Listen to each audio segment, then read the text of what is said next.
નમસ્કાર મિત્રો, આજના વિડીયોમાં આપણે ગુજરાત સરકારની પશુપાલકો માટેની ખૂબ જ ઉપયોગી એવી મફત ખાણદાણ યોજના 2026 વિશે સંપૂર્ણ માહિતી મેળવીશું। વિડીયોમાં આવરી લેવાયેલ મુદ્દાઓ: 1. યોજના અંતર્ગત કેટલી સહાય મળે? 2. અરજી કરવા માટે કયા ડોક્યુમેન્ટ જોઈએ? 3. ફોર્મ ભરવાની છેલ્લી તારીખ કઈ છે? 4. ફોર્મ ભર્યા પછી ક્યાં જમા કરાવવું? 5. યોજનાનું નામ અને વર્ષ: મફત ખાણદાણ સહાય યોજના વર્ષ 2026-27। 6. મળવાપાત્ર સહાય: પશુપાલકોને કુલ 150 કિલો ખાણદાણ 50 કિલોની 3 બેગ બિલકુલ મફત આપવામાં આવશે। 7. લાભાર્થી પાત્રતા: ગાભણ અથવા વિયાણ થયેલ ગાય કે ભેંસ ધરાવતા પશુપાલકો આ યોજનાનો લાભ લઈ શકે છે। 8.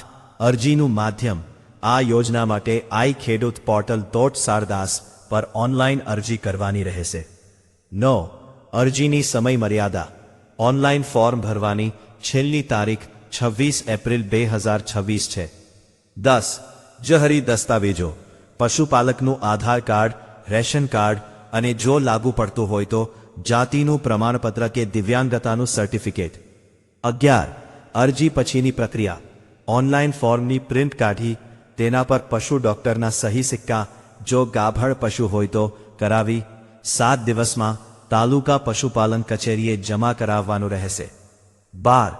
પસંદગીની રીત: પશુપાલન વિભાગ દ્વારા તમામ અરજીઓનો કોમ્પ્યુટરાઇઝ્ડ ડ્રો કરવામાં આવશે અને પસંદ થયેલા લાભાર્થીઓને જ આ સહાય મળશે। 13. વિતરણ વ્યવસ્થા: પસંદ થયેલા પશુપાલકોને તેમના ગામની દૂધ ઉત્પાદક સહકારી મંડળી મારફતે ખાણદાણની બેગ અપાવવામાં આવશે। શું મિત્રો, તમે હજી અમારી યુટ્યુબ ચેનલ ધ ડિજિટલ ગુજરાતને સબસ્ક્રાઇબ નથી કરી તો આજે જ સબસ્ક્રાઇબ કરો।